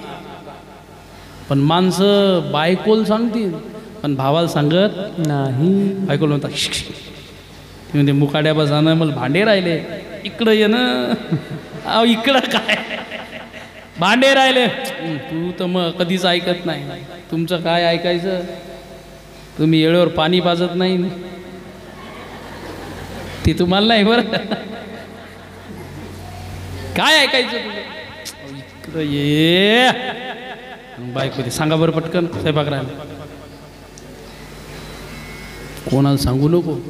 ते कोणाला सांगत नाही. सांगा काय काय पराक्रम.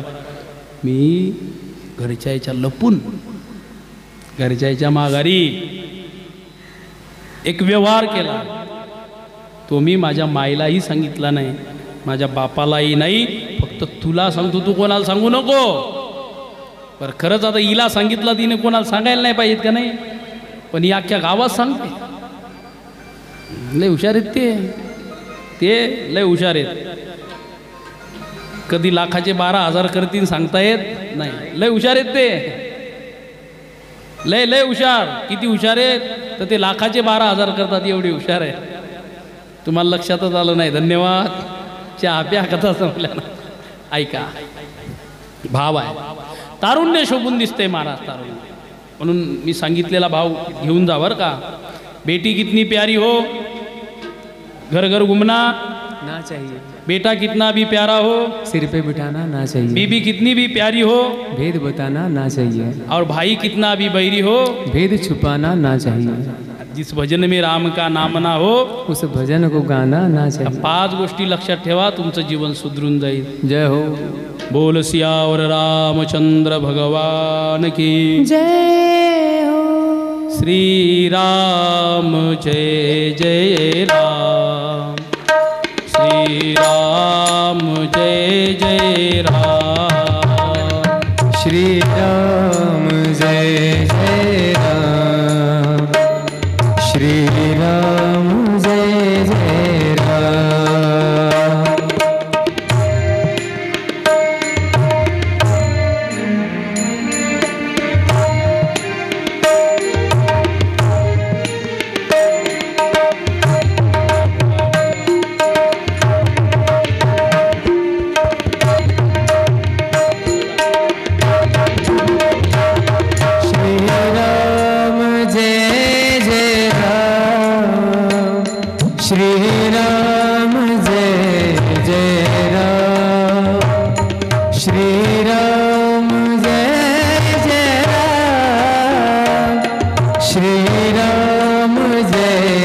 जय राम.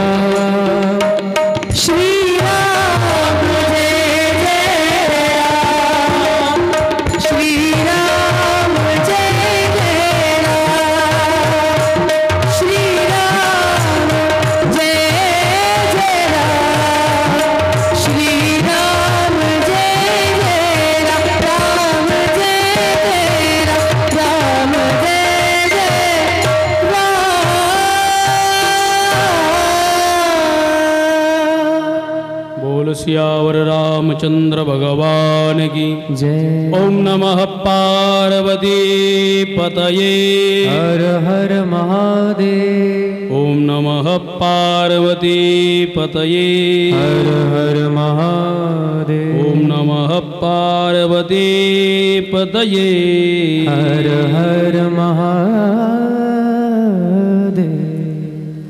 भगवंत आपल्या जानकीला घेऊन आता अवधनगरीकडे निघाले. या ठिकाणी बालकांडाची समाप्ती होते. इति श्रीरामचरित मनसे सकल कल विध्वंसनी प्रथम सोपान समाप्त.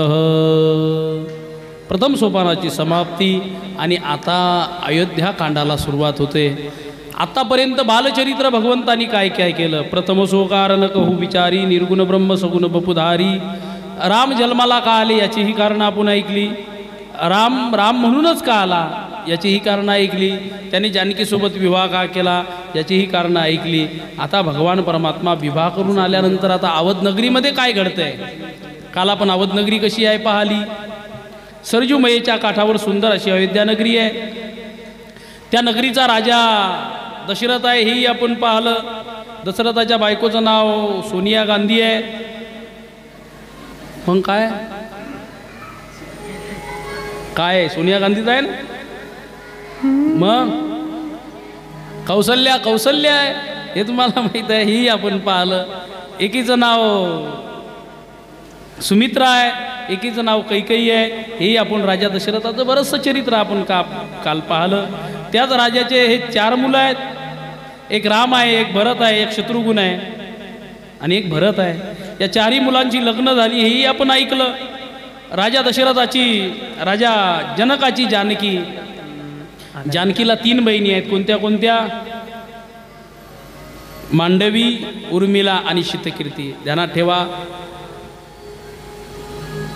जानकीच्या वडिलाचं नाव काय. जनकाचं नाव काय. महाराज ते नाही आमच्या. तेवढं सोडून तुम्ही काही सांगा, पण डोक्यावर पदर घ्यायला सांगू नका. अशी गत झाली. आता नका घेऊ. आता काय बाईच्या डोक्यावरचा पदर गेला, माणसाच्या डोक्यातली टोपी गेली. टोपी राहिली. जय हो. ऐका. शिरध्वज आणि कुशध्वज हे दोघं भाऊ होते. लिहून ठेवा. हा आपलं काय, आपला जो पट्टा आहे का नाही, जालन्यापासून इकडे आणि इकडे अमरावतीला थोडा स्पर्श करताना जो अलीकडचा पट्टा आहे, आपला मधला भाग थोडा असा अध्यात्मापासून थोडा बिखरलेला आहे. नाही तर पश्चिम महाराष्ट्रात, मुंबईला आम्ही कथेला कधी जातो, पश्चिम महाराष्ट्रात कथा करतो. तिकडं मध्य प्रदेश, छिंदवाडा तिकडे गेलीत लोक नुसते कथेला येऊन बसत नाहीत. एखाद्या वेळेस ते ताट विसरतात आणण्याचं, साखर आणण्याची विसरतील, अगरबत्ती आणण्याची विसरतात, पण एक वही आणि एक पेन आणायचं विसरत नाही आणि कथेत येऊन बसतात. आणि मग महाराज काय सांगताय जे आपल्याला माहिती नाही ते टिपून घेतात, त्याचा कधीतरी आपल्या जीवनात फायदा होईल. आणि म्हणून देव तुमच्या साखरेचा भुकेला नाही आहे, देव तुमच्या अगरबत्तीचा भुकेलेला नाही आहे, देव तुमच्या प्रसादाचा भुकेलेला नाही. देव तुमचे विचार मागत असतो. तुमचे विचार काय आहेत? पेपरला गेल्यानंतर तुम्ही कोणते कपडे घालून आलात हे महत्त्वाचं नाही. त्या प्रश्नपत्रिकेला तुमच्या कपड्याची गरज नाही आहे. त्या प्रश्नपत्रिकेला तुमचा चष्मा कोणता लावून आला, बूट कोणता घातला, सेंट कोणता मारून गेला याची गरज नाही. ती प्रश्नपत्रिका फक्त उत्तर मागते, योग्य मला उत्तर दे. तो प्रश्न म्हणत असतो योग्य माझं भोजन आहे, योग्य उत्तर. आणि तुम्ही जर योग्य उत्तर दिलं नाही तर मग तुमच्या कपड्याला किंमत राहत नाही. झोपडीतल्या पोरी MPSC UPSC पास करायला लागल्या. झोपडीतल्या एका कंडक्टरच्या पोरीने MPSC UPSCची परीक्षा पास केली. कंडक्टरच्या एका गटार उपसणाऱ्या नौकराच्या पोराने MPSC UPSC पास केली. आणि आमचा 5 ताळी बंगला आहे, त्याच्यातला पोरगा नापास होऊन घरी येतो. किती कठीण आहे. तू कपडे घालून गेला, तू त्या प्रश्नाची उत्तरं घेऊन गेला नाही. म्हणून कथेच्या प्रश्नाची उत्तरं द्यायची असतील तर ताट महत्त्वाचं नाही, कपडे महत्त्वाचे नाही, तुम्ही ताटात काय आणलं ते महत्त्वाचं नाही, तर तुम्ही विचार घेऊन आलं पाहिजेत. कालच्या कथेतला एखादा जर प्रश्न महाराजांनी विचारला तर जर तो तुम्ही महाराजाला सांगितला तर तो तुमचा महाराजाचा समन्वय जुळाला. नाही तर मग जाऊ द्यान बाप्पा, राव द्यान बाप्पा, मग असं समजायचं तुम्ही 10वी फेल. असं करू नका, माझी विनंती आहे. या कथेत नाही पण पुढच्या वर्षी कोण महाराज असतील काय, कोणाच्याही कथेत कीर्तनात जाताना. पण आता वही न्यायचं काम नाही, पेन न्यायचं काम नाही, मोबाईल आहे ना.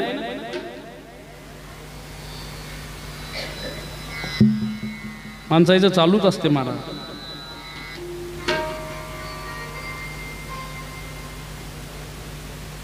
बरं माणसं पाहतात यात नवल नाही, गायक लोकही मोबाईल पाहायला लागले. गायक पाहत नाही, पाहतात यात नवल नाही, तबलावाला पाहतो, तुम्ही पाहता यात नवल नाही, मी मोबाईलच पाहतोय. पण मी तुमच्यासाठी पाहतोय. ऐका, मोबाईल एक असं साधन आहे, तुम्हाला चांगलंही देते आणि वाईटही देते. आता तुम्ही काय घ्यायचं ते ठरवायचं. लोक म्हणतात या मोबाईलमुळे दुनिया बिघडली. आहे पागल आहे तू, तुझ्यामुळे दुनिया बिघडली. मोबाईलमुळे जर दुनिया बिघडली असती तर याच मोबाईलच्या जोरावरती अनेक लोकांनी आपला व्यापार सुधरवला, अनेक लोकांनी आपला व्यवहार सुधरवला. अहो जी गोष्ट तुम्हाला उद्या परवा माहीत होणार होती ती गोष्ट आत्ताच्या क्षणाला माहिती झाली. एखादं शेअर मार्केट असू द्या, एखादा व्यवहार असू द्या, एखाद्या वस्तूची किंमत असू द्या, तुम्हाला 10 मिनिटात कळून येते. मोबाईलला कसं काय वाईट म्हणू शकता? समुद्र आहे तो, समुद्रामध्ये विषही आहे आणि समुद्रामध्ये अमृतही आहे. तुम्हाला काय घ्यायचं तुम्ही ठरवा आणि ज्याच्या बुद्धीत जे असेल तेच घेतो. बघा, ज्याला मोबाईलमधून चांगलं घ्यायचं तो चांगलं घेतो. आणि मोबाईल एक असं साधन आहे महाराज, तुम्ही ज्या रील किंवा जे सर्च करसाल गुगलवरती, यूट्यूबवरती, तेच सतत येत असतं. काय वैज्ञानिकांनाही मानावं लागेल. तुम्हाला आवड कशाची आहे? तुम्ही चाहते कोणत्या गोष्टीचे आहात? तुम्ही जर मनोरंजक व्हिडिओ पाहत असाल तर ते मनोरंजकच येतात. तुम्ही बोधकथा पाहत असाल तर बोधकथाच येतात. म्हणजे तुमचा मेंदूसुद्धा तो मोबाईल कॅबीज करून घेतो. तुम्हाला काय पाहिजे ते तुमच्यासमोर म्हणून मोबाईल मोठा नाही, तुमची बुद्धी मोठी आहे. तुम्ही बुद्धीने जे ठरवाल पाहायचं. आता आमच्या मोबाईलमध्ये आम्ही नेहमी सर्च कीर्तनं करतो मोठ्या लोकांची. मग आम्ही मोबाईल उचलला की कीर्तनच येते नवीन एखादं. या महाराजांनी काय आज बोललं त्या महाराज कीर्तन येते. आता तुम्ही जर सासू सुनेच्या गोष्टी टाईप करसाल, आता लहान मुलांचा जर मोबाईल घेतला तर मोठू पतलूच दिसणार, कार्टून. ते तुम्ही काय घेताय याच्यावर अवलंबून आहे. आणि म्हणून आज भगवान परमात्मा लग्न करून ज्यावेळेस येत आहेत ना त्यावेळेसचा गोड प्रसंग आहे. आपण अयोध्या कांडामध्ये प्रवेश करतोय. आपलं जीवन सुंदर बनलं पाहिजे त्यासाठी आपण प्रयत्न केले पाहिजेत. महाराज म्हणतात अयोध्या कांडामध्ये प्रवेश आहे. गुरुजीला वंदना केली. श्री गुरु चरोन सरोज रज निज मन मुकुर सुधारी भरन रघुबर बिमल जसु जोदायक पलचारी. जब ते राम बिहाई घर आए, जब ते राम बिहाई घर आए, जब ते राम ब्याही घर आए, जब ते राम ब्याही घर आए, जब ते राम ब्याही घर आए, जब ते राम, जब ते राम, जब ते राम ब्याही घर आए, जब ते राम ब्याही घर आए, जब ते राम ब्याही घर आए, जब ते राम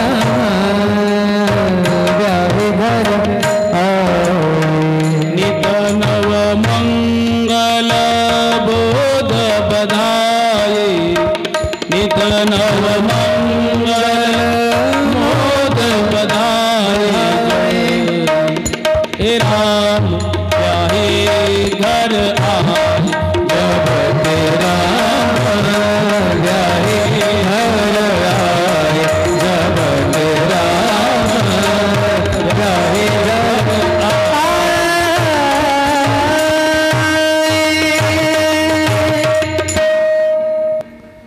जब ते राम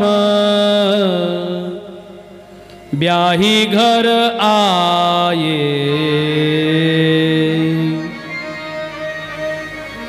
नित नव मंगल मोद बधाए। भगवान परमात्मा लग्न करून घरी आले आणि घरी आल्यानंतर चमत्कारच घडला. काय घडलं? भगवान परमात्मा जसे आले, आता गेले होते एकटे, गेले होते 2 पायावर, आले किती पायावर?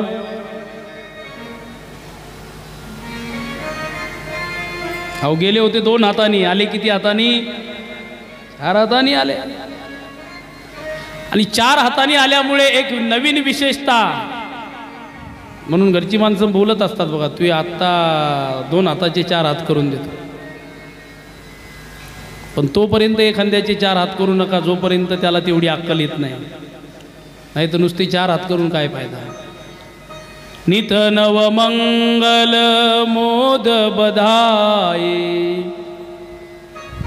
भुवनचारी 10 भूधर भारी, सुकृत मेघ बरसे सुख भारी, रिद्धी सिद्धी संपत्ती नदी सुहाई, उमगी आवद अबुदी कहू जाई. काय गोस्वामीजीची शब्द आहेत. भगवान परमात्मा जानकीला घेऊन आल्यानंतर महाराज म्हणतात, आवध नगरीमध्ये जसं आकाशातून मेघांनी पाणी बरसावं आणि नद्या भरून भरून समुद्राकडे वाहाव्या, तसं आवध नगरीकडे धन येऊ लागलं. धन नदी जशी समुद्राला भेटण्यासाठी खळखळाट वाहत करत ती प्रवाहात होत होते, तसं धन आता आवध नगरीकडे येऊ लागलं. आणि किती धन आला आवध नगरीकडे त्याचं बखान केल्या जात नाही. कही न जाई कुछ नगर विभूती, जन इतनी बिरंची करतूती, सब विधी सब पुर सुखारी, रामचंद्र मुखचंद्र निहारी. अवध नगरीतल्या लोकांना एवढा मोठा आनंद निर्माण झाला, सुखी झाले सर्व सुखी. आणि देवाकडे बघायचे लोक, आणि कोणी म्हणायचं किती सुंदर जोड आहे ग, लक्ष्मीनारायणाचा जोड आहे, किती सुंदर आहे. कौसल्य आरतीची थाळी घेऊन येते, ओवाळणी करते, म्हणते काय सून भेटली मला. माझा राम तर सुंदर आहे, पण रामापेक्षाही माझी सून सुंदर आहे. तू माझी सून नाही, तू माझी लेकच आहे. सुमित्रा ओवाळते, कैकेयी ओवाळते. आणि ओवाळून झाल्यानंतर ज्यांना त्यांना आपलं सर्व संसार सोपल्या जातो. एक ध्यानात ठेवा, घरामध्ये रूम वाटल्या गेल्या तरी चालतील, घरामध्ये धन वाटल्या गेलं तरी चालेल, घरामध्ये मन वाटू देऊ नका. काय बोललो मी, लक्षात आलं? अजून घराची विभागणी करत असताना घरातला हा कमरा तुझा, हा कमरा माझा एवढं जरी झालं तरी चालेल, फक्त घरातलं स्वयंपाक रूम कधीच वाटू नका. घरात माणसं 5 असू द्या नाही तर 25 असू द्या, पण स्वयंपाक एकाच घरात झाला पाहिजे. आणि म्हणून भोजन आणि भजन एका जागेवर झालं पाहिजे. आणि म्हणून जिस घर में भोजन और भोजन साथ में होता है, भोजन और भजन साथ में होता है, उस घर का कभी विभाजन नहीं होता. ज्या घरात भजन आणि जेवण सोबत होते त्या घरात वाटे कधी होत नाही. पण काय होते माहिती आहे का, जो आला तो जेवून घेते, जो आला तो जेवून घेते, वाट कोणाची पाहत नाही.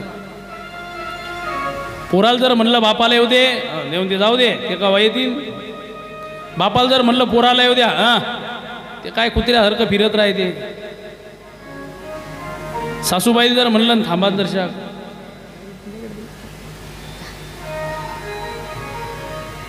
सुनबाई राहिल्या, तिचं काय, तिने खाल्ला असून दुपारी काहीतरी नाही. दिवसभर कुठेही फिरा, जेवणाची आणि भजनाची वेळ निश्चित करा. आपल्या घरामध्ये 7 ते 8 आपल्याला भजन करायचं आहे आणि 8 ते 9 आपल्याला भोजन करायचं आहे. आणि भोजन करत असताना घरातल्या माणसांनी कितीही काम असू द्या, बाहेर कितीही मित्र असू द्या, त्यांना सांगा, अरे 6:45 वाजले, 7 वाजता माझ्या घरची माणसं माझी वाट पाहतात, मी गेलं पाहिजे. आणि मग जेवणासाठी 7 वाजता घरी हजर राहा. काय होते, मन मोकळी होतात जेवत असताना हसून खेळून विनोदाने जेवलं पाहिजे, विनोद झाला पाहिजेत घरामध्ये कधीतरी. पण महाराज पूर्वीच्या काळी जेवत असताना लोक दार उघडं ठेवून जेवायचे. जेवत असताना म्हातारी म्हणे, जेव ते दार उघडा दे, जेवायला लागले तुम्ही, दार लावून जेवू नये. आता महाराज माणसं जेवायला बसली की दार लावून घेतात, जेवायला बसली की दार लावून. कठीण आहे. भगवान परमात्मा आले, धन यायला लागले. ऐका, एखाद्याची पोरगी तुमच्या घरात ज्यावेळी येते ते तिचा सन्मान करा. तिच्या पाठीमागे धन येत असते, तिच्या पाठीमागे लक्ष्मी येत असते, कारण ती लक्ष्मीच्या रूपात येत असते. तुम्ही जर सन्मान केला तर लक्ष्मी थांबते, आणि तुम्ही जर अपमान केला तर लक्ष्मी निघून जाते. मग ती देहाने राहते पण मनाने राहत नाही. मग आणि एखादी पोरगी जर तुमच्या घरी मनाने राहत नसेल ना, तर तुमच्या घरात धन येणार नाही. ती सतत तुम्हाला शाप देत राहील. काय माझी सासू आहे, काय माझा सासरा आहे, काय माझ्या घरची माणसं आहेत, सुखाचा घास खाऊ देत नाही, यायचं कधीच बरं होणार नाही. ती मुलगी शाप देते आणि मग तुमचं कधीच बरं होत नाही. मग हे ट्रॅक्टरवर काम करून पाहिजे, JCBवर जाऊन पाहिजे, खड्डे घेऊन पाहिजे संडासचे, पण पैसे काय उरत नाही. का उरत नाही? हा त्या लक्ष्मीचा शाप आहे. एखाद्या दुसऱ्याच्या पोरीचा शाप कधीच घेऊ नका. माझं सांगायसाठी आलो नाही मी, पण माझ्याकडे फक्त 1.5 एकर शेती आहे. किती ताई?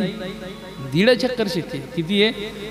1.5 एकर शेती आहे. खरं तर मी आज कोणाच्या शेतात असतो काम करायला, नाही तर त्या गहू काढण्याच्या मशीनवर असतो, आंदो भैया, नाही तर कुठंतरी हवा भरायला असतो, नाही तर एखाद्या हॉटेलमध्ये चहा द्यायला असतो. क्या लाने का, चाय लाने की, कॉफी लाने की, असं म्हटलं असतं मी. पण ऐका, ज्ञानोबा तुकोबारायांची कृपा झाली आणि माझी अर्धांगिनी माझ्या जीवनात आली. काही नव्हतं माझ्याजवळ जास्त, पण माझी लक्ष्मी आली. मी तिचा कधी अपमान केला नाही. माझ्या आईनेही तिचा कधी अपमान केला नाही. माझा बापही तिला कधी फिरून बोलला नाही. आमच्या घरच्या माणसांनी तिचा सन्मानच केला, कारण ती सन्मानासारखी वागली. बरं, या 2 गोष्टी आहेत. तुम्ही दुसऱ्याच्या घरी गेल्यानंतर सन्मानासारखं वागलं पाहिजे. आज माझ्या पत्नीलाही कोणाच्या शेतात जाण्याची गरज नाही आणि मलाही कोणाच्या शेतात जाण्याची गरज नाही. खूप आनंदात आहे आम्ही आज. पण मीही कोणाच्या शेतात जात नाही, पण मला बसण्यासाठी गाडी आहे. माझ्याकडं चांगलं सुंदर घर बांधलं मी 10-12 लाखाचं. हे काय मी दुसऱ्याच्या शेतात जाऊन बांधलं का? नाही बांधलं. तिच्या पायानं आलेली ती लक्ष्मी आहे. तुम्हाला कथा सांगून जी लक्ष्मी आलेली आहे, तुम्ही दिलेली जी दक्षिणा आहे, कोणी 10 रुपये दिले, कोणी 5 रुपये दिले, ती दक्षिणा आहे. मला काल वाटलं 1-2 रुपये येतात म्हणलं आहेराचे गजानन महाराज, पण फक्त 200 रुपये दिले कोणीतरी. जाऊ द्या आता शेवटच्या दिवशी. तसं जाऊ द्यायचं नाही. तुमचा भाऊ आहे मी, हवे का नाही भाऊ? तुम्ही काय हो म्हणायला तयार आहे ना? मग भावाला तसं जाऊ द्यायचं नाही. आणि भाऊ जर तसा गेला तर मग तुमची ननदबाई आहे घरी, ती म्हणून काय दिलं तुमच्या बहिणीने मला. नाही तर मग ती तुम्हाला काय करन? अहो नंदला जर काही दिलं नाही नंदन काय करते मग? बोट मोडते. काय तुमची बहीण असं नाही. ऐका, काही मागण्यासाठी तुम्हाला आलो नाही, एक सदाचार सांगतो. जीवनामध्ये जर पती पत्नीमध्ये जर सदाचार असेल, तुमचे विचार जुळत असेल, तर तुमचं धन हे काही महत्त्वाचं नाही.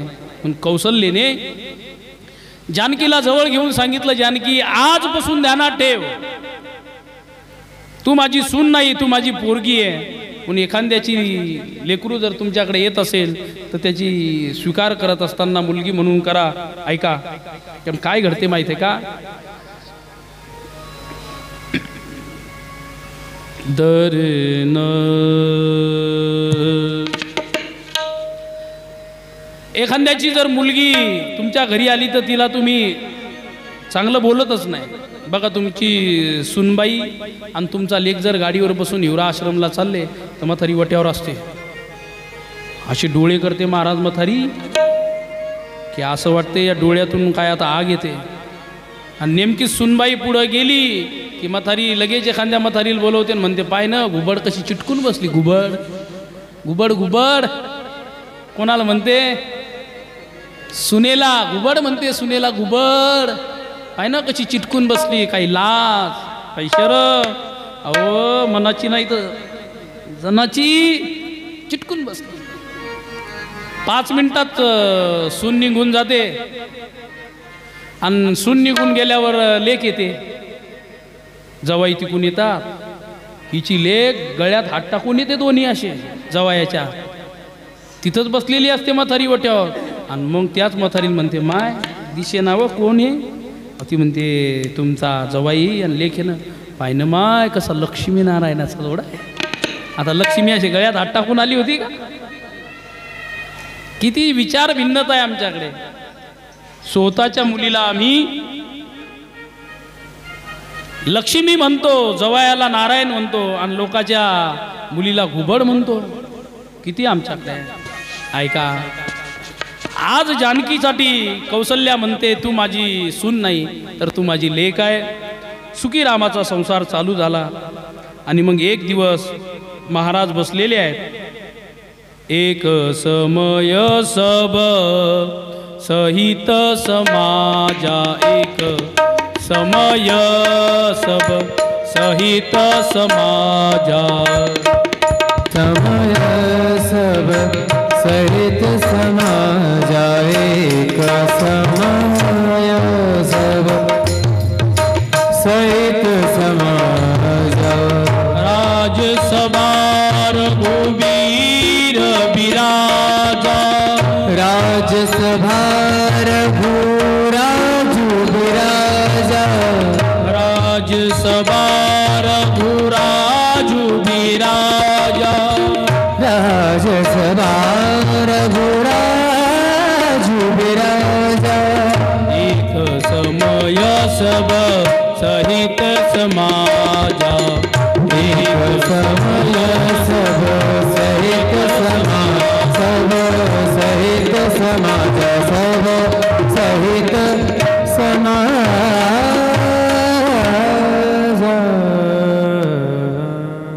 एक समय सब सहित समाजा, राजसभा रघुराज विराजा, सकल सुकृत मुरी नाऊ, राज सुजस सुनी अति चाऊ, नृप सब कही कृपा अभिलाषे, लोक कही प्रतिरुक राखे, त्रिभुवन तिनि काल जगमाही, भूरी भाग दशरथ समनाई, मंगल मूल राम सुत जासू, जे कहे कही थोर अब तासू. आणि एक दिवस राजा सर्व समाजासहित असा बसलेला आहे. राजा म्हणतो, माझ्यासारखं भाग्य कोणाचं नाही. जिथे एक सून मिळायला कठीण आहे तिथे मला 4 सुना मिळाला, मी भाग्यवान आहे. माझ्यासारखं भाग्य कोणाचंही नाही आहे. आणि मग सभा संपली आणि राजा आपल्या, आता काय म्हणतो त्याला, बेडरूममध्ये, मेकअप रूममध्ये राजा गेला. मेकअप रूममध्ये गेला आणि राजाचं लक्ष गेलं आरशाकडे. आरसा कुठेतरी असा पडलेला आहे. तो आरसा राजाने असा हातात घेतला आणि असं त्या आरशात पाहिलं. आरशात पाहल्या पाहल्या राजाच्या लक्षात आलं, माझा मुकुट तेढा झालेला आहे. काय झालंय? तेढा झालेला आहे. महाराज म्हणतात, सहज मुकुट हातात घेतला आणि राजाच्या लक्षात आलं मुकुट तेढा झाला. राव सुभाव मुकुर करली ना बदन बिलोकी मोठ समकी ना श्री राम जय राम जय जय राम श्री राम जय राम जय जय राम समीप भई सुखदेशा मन उतरत उपदेशा रावण समीप भय सुख केसा मन उजरत बनवस उपदेशा मुजराज राम कहु देहु जीवन जन्म करते करले श्री राम जय राम श्री राम जय राम जय जय राम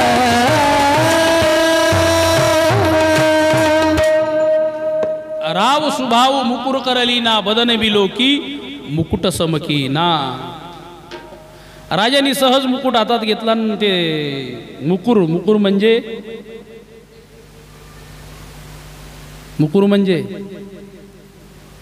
मुकुट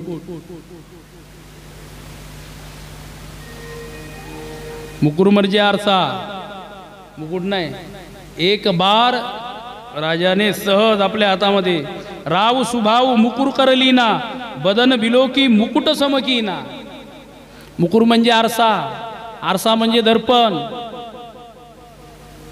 सहज आपण घरात गेल्यानंतर आता मला सांगा एवढी आरशात पायाची सवय लागली माणसाला पूर्वीची माणसं एकदा सकाळी आरशात बघत होती परत आरशात बघायची आता माणसं महाराज आरशात एवढी बघतात सकाळ दुपार संध्याकाळ आरशात गाडीच्या आरशात बघतात काही लोक रस्त्याने जाताना गाडीच्या थांबून त्या गाडीचा आरसा वाकवतात एकानं आमच्या गाडीचा आरसा तोडला वाकून म्हणलं काय तुटला ना आरसा तुटू द्या म्हणे मला पाहायचं होतं म्हणजे तुला पाहण्यासाठी माझ्या गाडीचा आरसा तोडतो बरं ऐका आरशाचा एक स्वभाव आहे काय स्वभाव आहे आरशाचा आरसा तुमचा चेहरा दाखवतो हा एक स्वभाव आहे आणि दुसरा एक स्वभाव आहे आरशाचा काय पहिल्या दिवशी कोण होतं कथेला हिच्यात जी पहिल्या दिवशी माणसं होती हातवरी ते करा पहिल्या दिवशी पहिल्या दिवशी कोणीच नव्हतं काय कथेला हा काही विचारत नाही तुम्हाला फक्त मला संख्या बघायची आहे हा हा आता बा हा नाही हो जास्त माणसं होती का 5 नाही जास्त होती पहिल्या दिवशी हां बरं जाऊ द्या पहिल्या दिवशी मी आरशाचे 2 गुण सांगितले होते एक सांगितला होता आरसा दाखवतो आणि दुसरा सांगितला होता जसं आहे तसं दाखवतो ऐका आरशाचा स्वभाव आहे तुम्ही आरशाजवळ उभे राहा आरसा तुमचा चेहरा दाखवतो आणि कसा दाखवतो गोरा असेल तर गोरा दाखवतो आणि काळा असेल तर काळा दाखवतो पण आरसा दाखवण्याचं काम करतो म्हणून या भारत देशामध्ये एखाद्या वेळेस एखाद्याच्या घरी टीव्ही असेल की नसेल सांगता येत नाही एखाद्याच्या घरी टीव्ही असेल की नसेल सांगता येत नाही एखाद्याच्या घरी वॉशिंग मशीन असेल किंवा नसेल सांगता येत नाही एखाद्याच्या घरामध्ये लॅपटॉप असेल की सांगता येत नाही एखाद्याच्या घरी मोबाईल असेल किंवा नसेल सांगता येत नाही पण आरसा नसेल असं या भारतात एकही घर नसेल आरसा ऐका ऐका ऐका आरसा आरसा श्रीमंताच्या घरचा आरसा श्रीमंत असेल गरीबाच्या घरचा आरसा गरीब असेल पण आरसा नसेल असं एकही घर नाही ऐका प्रत्येकाच्या घरी आरसा आहे आता काही महिला तर आरसा घेऊनच फिरतात सोबत ते गळ्यात एक थैली असते काय म्हणतात तिला हा बापूले माहीत झाला पर्स म्हणतात पर्स मी तर एक दिवस देवाला प्रार्थना केली म्हणलं देवा आता तरी देवा मला पावशील का आणि याच्यात काय आहे ते दावशील का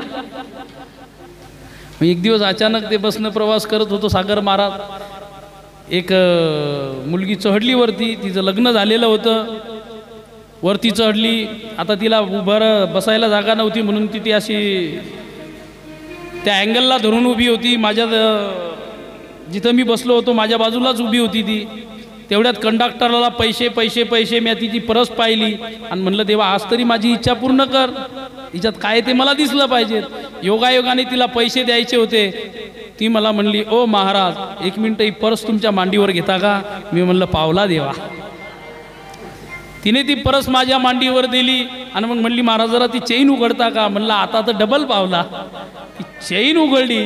ती म्हणली तेवढं ते पाऊच तिच्यातलं देता का? मी पाऊच काढून दिलं आणि तोपर्यंत मी त्याच्यात असं डोकावून पाहिलं सागरदादा, त्याच्यात काही नव्हतं. एक पोस्टमॉर्टम केलेली फेरम लवली होती.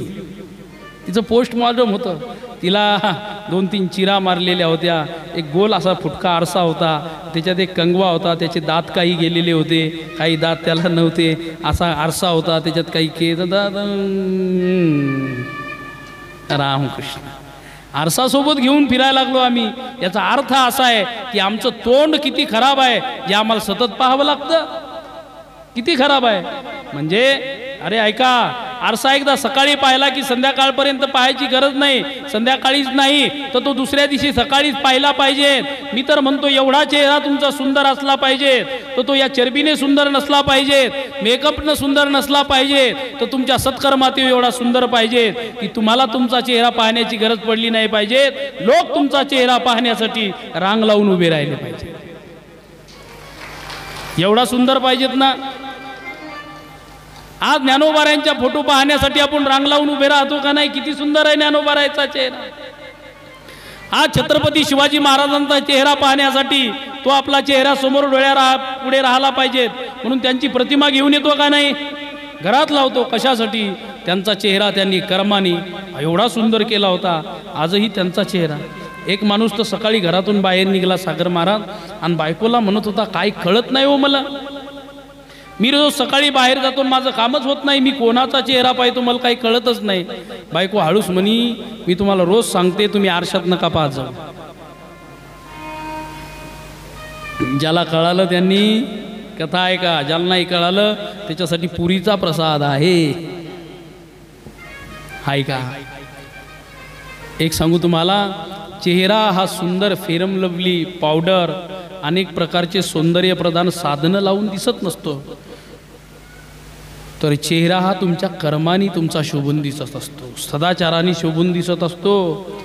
तुमच्या चेहऱ्यावरती सद्गुण असला पाहिजे. राजाने आज मुकुट हातामध्ये घेतला आणि मुकुट हातामध्ये घेतल्यानंतर मुकुट सम केला. मुकुट जसा सम केला राजाला दिसलं आपल्या कानाजवळ एक केस पांढरा झाला. श्रवण समीप भयसित केसा मनहु जरठपना असं उपदेशा. माझ्या कानाजवळ एक केस पांढरा झालाय. केस पांढरा झाला म्हणजे राजा सावध हो, आता तू म्हातारपणाकडे वळालाय. राजाच्या लक्षात आला आता मी म्हातारा. पहिलेच तर 60 वर्ष झाले होते, आता तर 100च्या जवळपास आलो. आता मी माझी वळकुटी गुंडाळली पाहिजे. मग राजा म्हणतो बस आता मी हे देऊन टाकलं पाहिजे. आणि मग रामाला हे सर्व देण्यासाठी आपल्या गुरुजीकडे जात आहेत. याचा भाव गुरुजी काय सांगतायत?